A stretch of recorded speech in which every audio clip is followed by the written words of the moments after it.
요압과 그의 부하들에 의해 압살롬이 처참하게 살해를 당합니다. 그리고 부자지간의 전쟁이 다윗이 승리한 것으로 그렇게 마무리가 됩니다.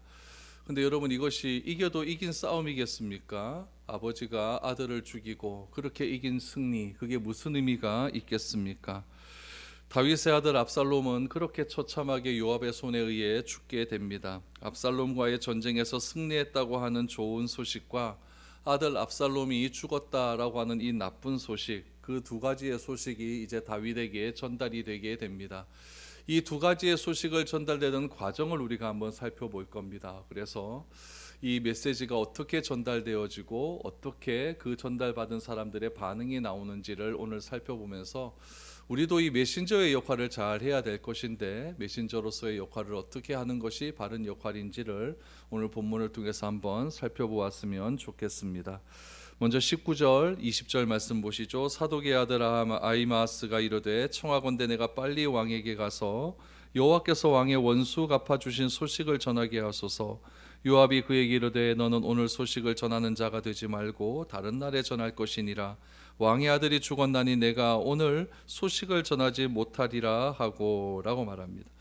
오늘 여기 아히마아스라고 하는 인물이 나오죠. 이 아히마아스라고 하는 인물은 제사장 사독의 아들입니다. 사독의 아들로서 피난길에 있는 다윗에게 예루살렘에 있는 압살롬이 어떤 일을 했는지 전달하는 그런 메신저의 역할이었죠. 사독이 원래 다윗을 따라가려고 했는데 다윗이 사독을 향하여서 너는 나 따라오지 말고 압살롬 집에 있어라, 압살롬과 같이 있어라 하지 않았습니까? 그래서 압살롬에게 있는 여러 가지 상황들을 나에게 알려줄 때에 네가 알려주지 말고 아들 압살롬 아히마아스를 이용해서 나에게 여러 가지 소식을 알려줄 것을 그렇게 말하였습니다. 그러니까 이 아히마아스는 전달하는 임무를 맡은 그런 사람이었습니다. 이 아히마아스는 소식 전달하는 임무에 대한 마음이 굉장히 뜨거웠던 사람이었기 때문에 다윗에게 전쟁이 이겼다라고 하는 소식을 빨리 전하고 싶었던 것이었죠. 그런데 요압이 이런 아히마아스의 이런 행동을 말립니다. 그리고 구스 사람에게 다윗에게 소식을 전해라 라고 이야기를 하게 되죠. 21절 한번 보시죠. 요압이 구스 사람에게 이르되 내가 가서 본 것을 왕께 아뢰라 하매 구스 사람이 요압에게 절하고 다름질하여 가니 라고 말합니다. 이 구스라고 하는 지역은 오늘날로 말하면 이디오피아 지역입니다. 아프리카 지역이죠. 여러분, 다윗 편에 선 사람들을 우리가 조금 살펴보게 되면은 이때라는 사람 기억하죠? 이때라는 사람은 가드 사람이었고 블레셋 사람이었고, 다윗에게 소식을 전하기 위해서 요압에게 차출된 사람은 이디오피아 사람 구스 사람입니다. 이것을 보아서 다윗과 함께했던 사람들이 여러분 다 유대인들이 아니라 연합군들, 용병이었다는 것을 알 수가 있어요. 우리 성경 한번 찾아보죠. 사무엘하 15장 18절 말씀에 보면은 이러한 말씀이 있어요. 그의 모든 신하들이 그의 곁으로 지나가고 모든 그렛 사람과 모든 블렛 사람과 및 왕을 따라 가드에서 온 모든 가드 사람 600명이 왕 앞으로 행진하니라 라고 말하지 않습니까? 그러니까 다윗과 함께한 사람들이 다 한 민족이 아니라 여러 군데에서 상처받고 힘들고 어려웠던 그런 사람들이 다윗 주변으로 이렇게 모여서 그렇게 다윗이 나라를 이루었다라는 것을 알 수가 있습니다. 근데 여러분, 이 상황들을 한번 살펴보시기를 바랍니다. 요압은 아히마아스가 다윗에게 소식을 전한다라는 것을 말리게 되죠. 너 가지 말아라 라고 말을 하고, 굳이 요압이 선출한 사람은 누구였냐면은 구스 사람을 통해서 소식을 전하려고 합니다. 아히마아스는 제사장 출신 아닙니까? 제사장 가문이죠. 그러니까 레위지파 사람이었을 것이고, 구스 사람은 여러분 이디오피아 사람이니까, 아프리카 사람이니까 이방인이에요. 그러면은 요압이 가만히 보았을 때 누가 더 믿을만 할까요? 아히마아스가 훨씬 더 믿을만 하겠죠. 레위지파 사람이니까 훨씬 더 믿을만한 사람일 것입니다. 그런데 요압이 가만히 생각해 보니까 다윗에게 무슨 소식을 전하기만 하면은 그 소식을 전달받은 사람을 다윗이 다 죽였던 일들이 기억이 나기 시작하는 겁니다. 어떤 일들이 있었죠? 사울이 죽었다라고 하는 소식을 전달받은 그 사람도 다윗에게 목이 베어 죽지 않습니까? 또 이스보셋의 목을 가지고 간 사람도 있었어요. 그 사람도 다윗에 의해 죽고 맙니다. 아브넬의 죽음을 전한 그 사람도 다윗에 의해 죽고 말았다는 이야기죠. 요압은 이러한 상황들을 다윗 곁에서 다 목격한 사람입니다. 그래서 요압은 자기가 아끼고 있었던 아히마아스가 괜한 소리에서 또 잘못 소식을 전해서 다윗 손에 의해 죽으면 어떻게 할까, 이런 불안한 마음이 있었던 것이죠. 그래서 요압은 자기가 아끼는 아히마아스가 혹시라도 압살롬의 죽음과 관련된 소식을 전하다가 다윗에 의해서 죽을 수도 있다라는 것을 짐작한 것입니다. 그래서 요압이 누구를 불러내느냐? 구스 사람을 불러내요. 이름도 안 나옵니다. 구스 사람. 그러니까 이거 요압의 이런 인격을 알 수가 있는 거예요. 저 사람은 죽어도 되는 사람이다, 이렇게 구분을 짓고 있는 거죠. 내 사람 아히마아스는 절대 죽으면 안 되고, 이 구스 사람은 이름도 밝혀지지 않는 이 구스 사람은 죽어도 된다, 뭐 이런 식의 갈라치기를 지금 요압은 하고 있다라는 이야기죠. 그래서 요압은 사람을 자기의 판단으로 이렇게 가르는 아주 간교한 사람이었다. 아주 권력욕에 굉장히 사로잡고 자기 편을 그렇게 자기 편을 결게 죽지 않게 하려고 하는 그런 마음이 있는 사람이 요압이었다라고 말을 할 수가 있는 겁니다. 그럼 여기서 또 하나 또 우리가 기억해야 될 것은 무엇이냐면은, 이때는 전화가 없잖아요. 인터넷도 없고. 그러니까 어떤 소식을 전하기 위해서는 다 사람이 가야 됩니다. 가려고 할 때 어떻게 해야 되냐면은, 이 메시지를 전하는 사람이 전달하는 사람에게 분명하게 말을 해줘야 돼요. 이러한 이야기를 꼭 전해라 라고 말하면, 그 메시지를 전달하는 사람은 어떻게 해야 될까요? 자기의 생각을 넣으면 안 되는 거예요. 생각을 넣으면 안 되고, 나에게 어떤 메시지를 전하려고 하는 그 사람 말 그대로 전달하는 사람에게 전달하는 것이 이 메신저의 임무라는 이야기죠. 그렇다면 여러분, 전달받은 메시지를 전하는 사람은 자기 생각을 넣지 말고 정확하게 전달해야 되는데, 이런 점에서 보면 아히마아스는 굉장히 정확한 사람이었습니다. 여러분, 사무엘하 17장 21절 22절 말씀해 보면은 아히마아스가 전달했던 그 메시지가 과거에 이런 적이 있었어요. 그들이 간 후에 두 사람이 우물에서 올라와서 다윗 왕에게 가서 다윗 왕에게 말하 이르되, 당신들은 일어나 빨리 물을 건너가소서. 아히도벨이 당신들을 해하려고 이러이러하게 계략을 세웠나이다. 다윗이 일어나 모든 백성과 함께 요단을 건널세 새벽까지 한 사람도 요단을 건너지 못한 자가 없었더라 라고 말을 합니다. 아히도벨, 다윗을 배신한 사람이었죠. 그 아히도벨이 계략을 세우지 않습니까? 그래서 다윗을 죽이겠다라고 계략을 세웠을 때, 그때 후세가 나타나서 그 계략하지 마십시오. 왕이 가서 직접 전구를 다 모아서 그렇게 다윗을 쫓아가는 것이 훨씬 좋지 않습니까? 이러한 일들 기억나지 않습니까?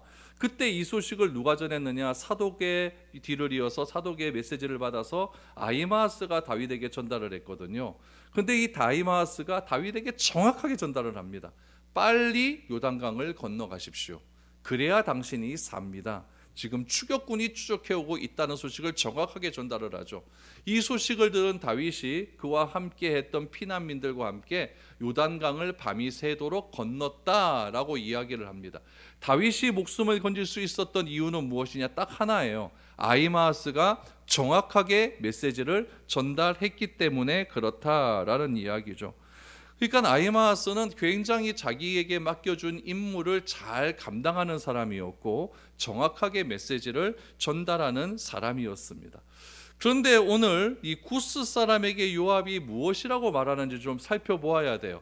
이 아히마아스와 구스가 어떤 메시지를 갖고 가는지 우리가 다시 한번 점검을 해볼 필요가 있습니다. 여러분, 21절 말씀을 다시 한번 보시면 뭐라고 이야기하냐면은, 요압이 구스 사람에게 이르되 내가 가서 본 것을 왕께 아뢰라 하매 구스 사람이 요압에게 절하고 다름질하여 간다라고 말을 하죠. 그러니까 요압이 구스 사람에게 뭐라고 얘기했느냐? 네가 본 것이 있던 것이 아니냐, 그 본 것을 왕께 아뢰라라고 이야기한 거예요. 그럼 여러분, 이게 정확하게 메시지가 전달이 되었다는 얘기입니까? 이거 아니에요. 정확한 메시지를 전달하려면 요압이 구스 사람에게 어떠한 말을 해줘라라고 요압이 이야기해줘야 되는 거예요. 요압이 어떻게 전쟁에서 이겼고 어떻게 압살롬을 죽었는지 요압이 정확하게 구스 사람에게 말해줘야 되는데, 요압은 구스 사람에게 뭐라고 이야기했느냐? 네가 가서 본 것을 왕께 전달해라 라고 이야기를 하고 있다는 이야기죠. 여기서 여러분 굉장히 이 메시지 전달하는 과정 가운데 오해가 생길 수 있는 그런 여지가 충분하게 있다라는 이야기죠. 만약에 요압이 말하고자 하는 것과 구스 사람이 본 것이 차이가 난다면 어떻게 될까요? 이건 메시지가 완전히 다르게 전달될 수 있어서 더 어려운 일이 생길 수도 있다라는 이야기죠. 그래서 이 요압은 구스 사람에게 네가 본 것을 빨리 전해라라고 이야기를 했다라는 이야기죠. 그러면 여러분, 왜 요압이 이 구스 사람에게 이렇게 전하라고 했을까요? 여기서 굉장히 우리가 좀 생각해야 될 것은 무엇이냐면은, 지금 다윗은 이 전쟁을 하는 가운데 이 전쟁의 승패에 별로 관심이 없습니다. 다윗이 관심 갖는 건 무엇일까요? 압살롬이에요. 내 젊은 압살롬, 내 젊은 아들 압살롬을 잘 선대해 주었으면 좋겠다라고 요압에게 말하지 않았습니까? 그러니까 요압은 아는 거예요. 다윗은 지금 압살롬에게 관심이 있는 것이지, 압살롬의 생사에 관심이 있는 것이지, 이 전쟁에서 이기고 지고 거기에 별 관심이 없다라는 것을 알고 있는 것이죠. 그런데 만약에 요압이 구스 사람에게 아들 죽었다라고 하는 소식을 정확하게 전달하고 그렇게 나갔다고 한다면, 다윗은 그 책임을 누구에게 물을 것 같아요? 요압에게 묻는 거죠. 그러니까 이 요압은 구스 사람에게 네가 본 것을 전해라 라고 하면서 자기 책임을 면하려고 하는 그런 마음을 가지고 있다는 이야기죠. 압살롬의 죽음은 나와 상관없다, 이런 식의 면피를 하려고 하는 그런 마음이 지금 요압 가운데 있는 거예요. 그러니까 요압이 굉장히 책임을 지지 않으려고 하는 그런 마음이 좀 강한 그런 사람이었습니다. 근데 여러분, 문제는 무엇이냐? 구스 사람이 그렇게 가면 되는데 아히마아스가 끝까지 자기를 보내달라고 합니다. 이 열심이 보통 열심이 아니에요. 끝까지 나를 좀 보내달라고 그렇게 애원을 하죠. 22절 보세요.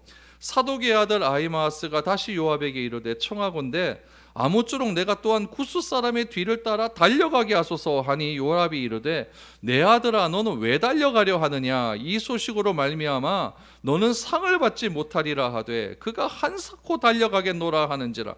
요압이 이르되 그리하라. 그하니 아히마아스가 들길로 다름질하여 구스 사람보다 앞질러 가니라 라고 말합니다. 그러니까 이제 구스 사람은 먼저 출발을 한 거예요.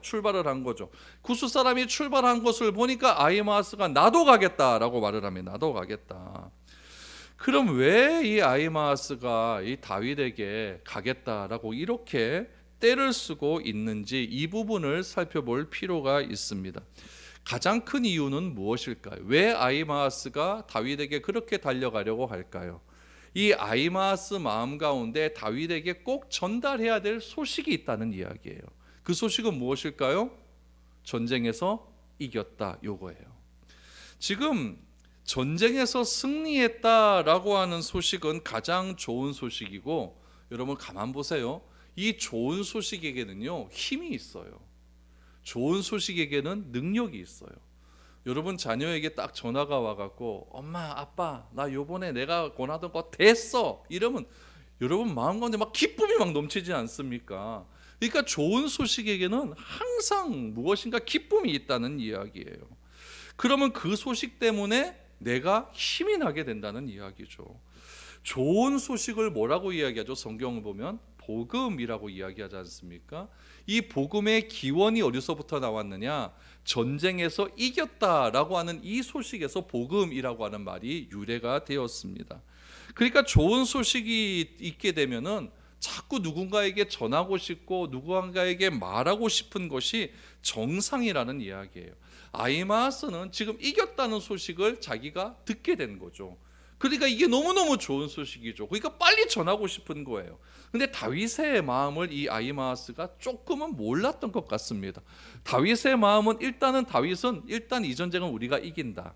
그러나 내 관심은 승리보다는 누구에게 있다? 아들에게 있는 거예요. 여기까지 아히마아스는 생각은 하지 못했고, 아히마아스는 일단 이 전쟁에서 이겼으니까 빨리 이 좋은 소식을 전달해야 되겠고, 이 좋은 소식을 전달하면은 누가 기뻐할까? 다윗도 물론 기뻐할 것이라고 생각했지만 다윗과 함께 피난길에 있는 그 지친 그 백성들에게는 너무나 귀한 소식이 될 것이라고 아히마아스는 생각했기 때문에 그렇게 아히마아스는 귀엽고 따라가겠다라고 말을 하는 것이죠. 근데 요압이 그 말을 듣고 뭐라고 이야기합니까? 너가 간다면 내가 보내주겠다. 그러나 네가 지금 가서 좋은 소식을 전한다 한다 할지라도 너에게는 상은 없을 거야 라고 이야기를 합니다. 어떤 사람은 내가 상 받을 것을 기대하면서 일하는 사람이 있습니다. 그러나 어떤 사람은 그 상 받는 것과 상관없이 내가 꼭 반드시 해야 되는 일이니까 하는 사람이 있다라는 이야기예요. 여러분, 내가 해야 되기 때문에 하는 사람은, 해야 되기 때문에 꼭 해야 된다고 하는 사람은 눈치를 보지 않습니다. 그러나 내가 상을 받아야겠다라고 하는 것은, 상은 누가 줍니까? 위에 사람이 주기 때문에 위에 사람에게 눈치를 보면서 일하는 사람이 이런 사람이에요. 누구와 같은 사람? 요압과 같은 사람이죠. 요압은 아는 거예요. 너 달려가봤자 너 죽을 수도 있어. 압살롬이 죽었다는 소식 전해봐야 넌 죽을 수도 있어. 그러니까 너 상을 못 받을 것 같아. 이렇게 말은 했지만은 23절에 보니까 그가 한사코 달려가겠노라. 상의 여부와 관계없이 나는 좋은 소식을 전달해야겠다 라고 하는 그 사명감이 이 아히마아스에게 있었다라는 이야기죠. 그러니까 이 아히마아스가 이 소식을 전하려고 하는 이유는 다윗에게 인정받고 내 공명심 때문에 이렇게 전달하겠다, 이런 생각은 아니었다라는 이야기죠. 전제가 마무리되었다. 그러니까 이제 우리 집으로 돌아갈 수가 있다. 우리 집으로 돌아갈 수가 있다.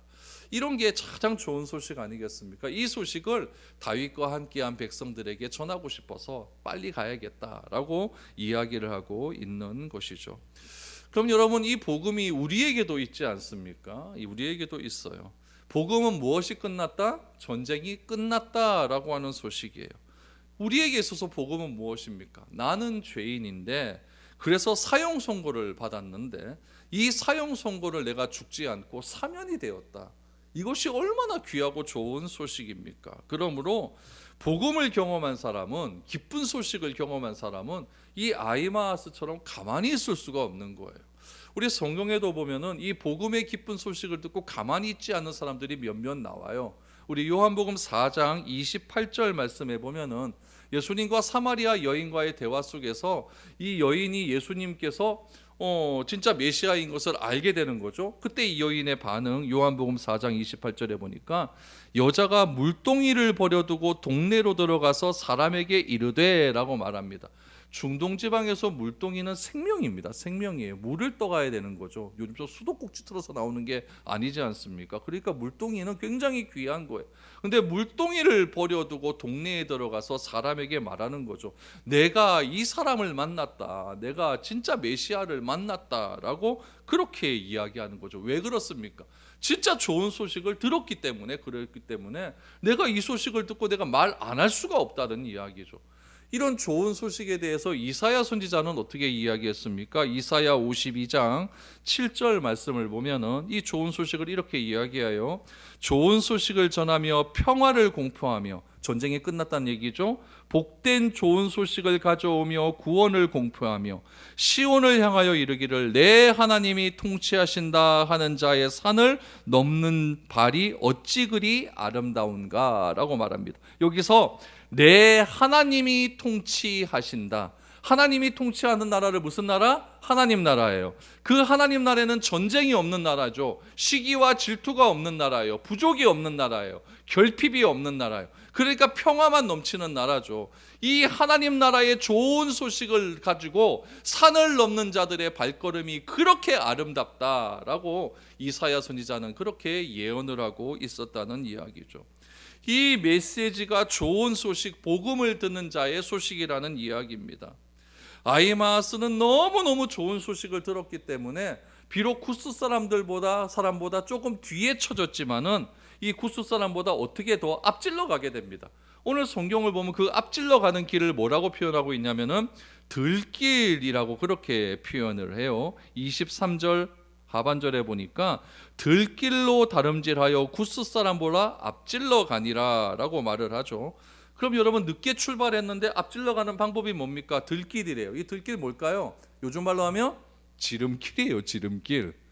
그러니까 이 구스 사람은 이 동네를 잘 모르니까 지금 전쟁은 어디서 했냐면 에브라임 수풀에서 하지 않습니까? 수풀은 숲이에요. 숲. 그러니까 숲으로 지나가려고 하는데 막 잡초도 많고 나무도 많고, 그러니까 잘 지나가는데 좀 속도가 더딜 것 아닙니까? 근데 이 들길이라고 하는 말에 어떤 의미가 있냐면은 히브리어 원어에 보니까 둘러가는 길, 평탄한 길이라는 뜻이 있어요. 그러니까 비록 조금은 둘러가지만 똑바로 가는 길이에요. 평평한 길이에요. 근데 구스 사람은 숲으로 가니까 힘들게 가는 거죠. 우리 요즘 시대로 얘기하면 구스 사람은 국도로 가는 거고 이 아이마아스는 고속도로 타고 가는 거예요. 그러니까 훨씬 더 아이마아스가 빨리 도착할 수가 있는 것이죠. 여러분, 이렇게 지금 메신저를 가지고 이 두 사람이 막 뛰어가고 있어요. 아이마스 구스 사람은 막 숲을 헤치면서 뛰어가고 있고, 아이마스는 지금 고속도로로 해서 둘러가면서 평탄한 길로 막 뛰어가고 있는 거예요. 그럼 다윗은 어떻게 하고 있었을까요? 여러분, 앞에 여러분 기억하고 있을지 모르겠는데 다윗이 전쟁 우리 4천 명의 군사들을 세 대로 나누고 다윗이 문 앞에서 그들을 배웅했다라고 하는 표현들이 나오는데, 다윗이 자신의 군대를 전쟁터에 보낸 뒤에 어떻게 하고 있었는가? 소식을 당연히 기다리고 있었겠죠. 24절 보십시오. 때에 다윗이 두 문 사이에 앉아 있더라. 파수꾼이 성문 위층에 올라가서 눈을 들어보니 어떤 사람이 홀로 달려오는지라. 파수꾼이 외쳐 왕께 아뢰매 왕이 이르되 그가 만일 혼자면 그의 입에 소식이 있으리라 할 때에 그가 점점 가까이 오니라. 사무엘하 18장 4절, 사무엘 18장 4절에 보시면 뭐가 나오냐면 다윗이 군대를 보낼 때 문 앞에 있었다라는 말이 나와 있어요. 다윗은 전쟁터에 나가고 싶었지만은 백성들이 못 나가게 하지 않습니까? 다윗왕 나가면 이거 안 됩니다. 나가지 마십시오. 그래서 다윗이 그 말을 듣고 전쟁에 출격을 하지 않습니다. 전쟁에 출격하지 않고 다윗은 어디에 있었느냐? 24절에 보니까 두 문 사이라고 나와요. 두 문 사이, 그러니까 우리가 이렇게 생각을 해요. 이 번역이 두 문 사이, 그러니까 요 문과 요 문 사이, 이렇게 생각할 수 있는데 그게 아니에요. 이게 고고학적으로 발견이 되었는데, 이스라엘 가면 텔단이라고 하는 거예요. 텔이라고 하는 것은 히브리어로 언덕, 단이라고 하는 것은 지역이거든요. 텔단, 그러니까 단이라고 하는 언덕, 국립공원입니다. 거기에 가면 왕의 자리가 있어요. 왕의 자리가 있는데 그 왕의 자리가 실제로 다윗이 기다렸다고 추측이 되는 그런 왕의 자리입니다. 진짜 왕이 문이 있는데 그 문이 어떻게 되냐면은 안문, 바깥문 이렇게 되어 있는 거예요. 우리도 예배당 들어올 때 현관이 있고 요 문이 들어온 게 있지 않습니까? 그 사이에 있었던 거죠. 그 사이에 어떻게 되어 있었느냐? 사진을 한번 보시면은 저기예요. 저게 왕의 자리입니다. 저기에 다윗이 앉아 있었다라고 추측이 되는 그런 왕의 자리인데, 저기에 뭐 의자 하나 세워놨겠죠, 그렇죠? 네모난 데다가 의자 세워놓고 저기에 있었고, 저 뒤에 있는 성벽 거기에 보면은 또 저쪽 왼쪽 편에도 병벽이 있었겠죠. 거기 문이 있는 것이고 바깥쪽에 또 문이 있는 겁니다, 앞쪽에. 그래서 저기에 앉아서 다윗이 그렇게 기다리고 있었다라는 이야기죠. 20도 남아있는데 하여튼 이렇게 다윗이 저기 앉아서 딱 기다리고 있었더니 파수꾼이 높은 곳에 올라가 있다가 명령을 하는 거죠. 누가 옵니다 라고 이야기합니다. 누가 옵니다 라고 이야기하는 거죠. 자, 26절 27절 보시죠. 파수꾼이 본즉 한 사람이 또 달려오는지라. 파수꾼이 문지기에게 외쳐 이르되 보라, 한 사람이 또 혼자 달려온다 하니 왕이 이르되 그도 소식을 가져오느니라. 파수꾼이 이르되 내가 보기에는 앞선 사람의 다름질이 사독의 아들 아히마아스의 다름질과 같으니이다 하니 왕이 이르되 그는 좋은 사람이니 좋은 소식을 가져오느니라 하니라. 여러분, 다윗은 전쟁 경험이 많다 보니까 한 사람이 달려오면 좋은 소식, 여러 명이 오는 것은 나쁜 소식, 이것을 알고 있는 거예요. 그러니까 여러 명이 오는 것은 패잔병들 아니겠습니까? 그러니까 일단 전쟁에서는 한 사람이 막 뛰어오는 것이 좋은 소식이라는 것을 알고 있었던 것이죠. 그런데 가만히 보니까 한 사람이 뛰어오는데 그 뛰어오는 폼이 아히마아스 같다는 이야기예요. 그러니까 다윗은 얘기하는 거예요. 아히마아스는 어떤 사람이다? 좋은 사람이다. 좋은 사람이기 때문에 어떤 소식을 전한다? 좋은 소식을 전할 것이다 라고 이야기를 합니다. 그러니까 다윗의 머릿속에는 아히마아스는 좋은 사람이라고 하는 평가를 받는 사람이었다라는 것이죠. 여러분들도 이렇게 사회생활 하다 보면은, 저도 이게 주변의 사람들을 만나다 보면 좋은 사람은 늘 좋게 얘기합니다.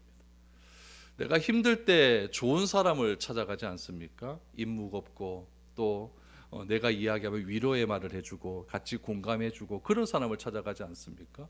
그런 사람이 나에게 좋은 사람이죠. 그렇죠? 나에게 잘해주는 사람이 좋은 사람이지 뭐 남에게 잘해주는 사람이 좋은 사람이겠습니까? 그러니까 여러분, 세상에서는 이런 사람들이 좋은 사람인데 우리 성경은 어떤 사람이 좋은 사람이라고 이야기할까요? 성령 충만한 사람입니다. 성령 충만한 사람은 항상 어떤 이야기를 할까요? 성령 충만한 이야기를 한다라는 이야기. 충만이라고 하는 뜻이 무엇이냐면은 우리 요 컵에 물이 딱 차면은 약간 위로 올라가지 않습니까? 그게 충만이에요. 물이 약간 올라갔으니까 툭 건드리면 물이 떨어지지 않습니까? 그러니까 성령 충만한 사람은 내 입에서 항상 성령 이야기만 나오게 되어 있어요. 불평에 충만한 사람은 무슨 말을 해도 불평밖에 안 나옵니다. 나에게 좋은 말을 해도 여러분, 그 사람은 왜 저 인간이 나에게 좋은 말 하냐, 이게 불평 말을 한다는 이야기예요. 성령 충만한 사람은 늘 성령 충만한 이야기를 하는 거죠. 참된 그리스도인은요, 좋은 소식을 말하는 사람이에요. 그래서 우리 초대교회 또 보면은 초대교회 당시에 사람에게 칭송받는 일들이 많아지자 그 교회에 점점 사람들이 예수를 믿고 구원받는 사람들이 왕성하여졌다라고 사도행전에서 말하지 않습니까? 그렇다면 그리스도인이 줄어드는 이유는 무엇이겠습니까? 교회에 다닌다고 하지만은 칭찬을 받지 못하니까 그리스도인이 줄어드는 거예요. 칭찬받으면 많아지게 된다라는 이야기죠. 그래서 이 다윗에게 있어서 아히마아스는 늘 좋은 소식을 전하는 거예요. 우리 최근에도 보면 아히마아스가 때문에 요단강을 건너서 살지 않았습니까? 그러니까 아히마아스는 늘 좋은 소식을 전한다라고 생각을 하면서 이 다윗 마음 가운데 기대감이 있는 거죠. 압살롬은 살았다라고 하는 기대감이 있는 거예요. 그래서 다윗은 전쟁의 소식과 함께 압살롬에 대한 소식을 묻습니다. 그런데 이 아히마아스는 이 전쟁에서 승리했다라고 하는 말은 합니다.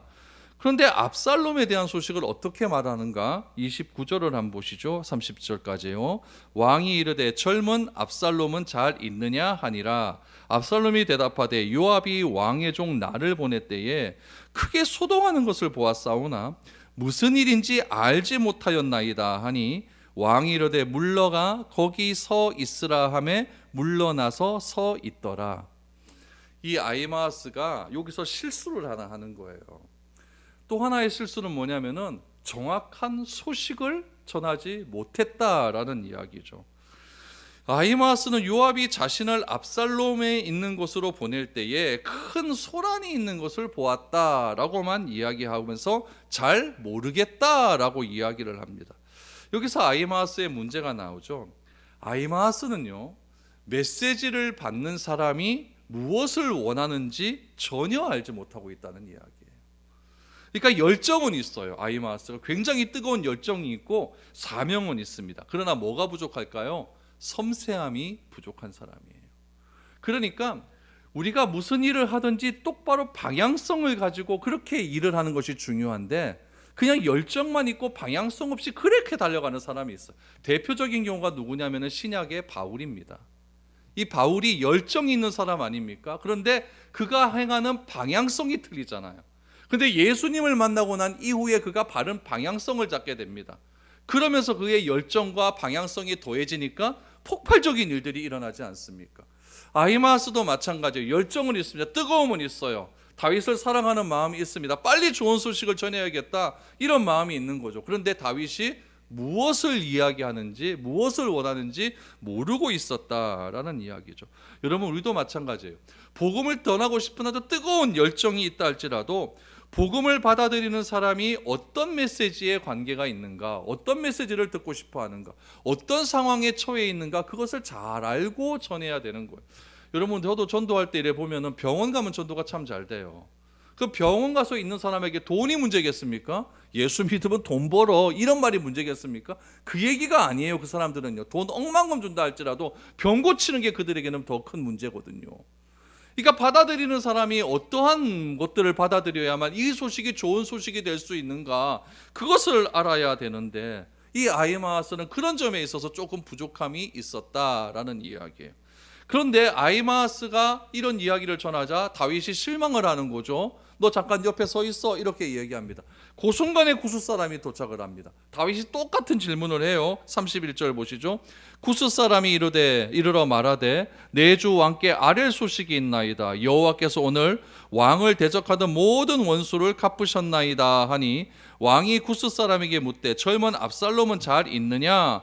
구스 사람이 대답하되 내 주 왕의 원수와 일어나서 왕을 대적하는 자들은 다 그 청년과 같이 되기를 원하나이다 하니라고 말합니다.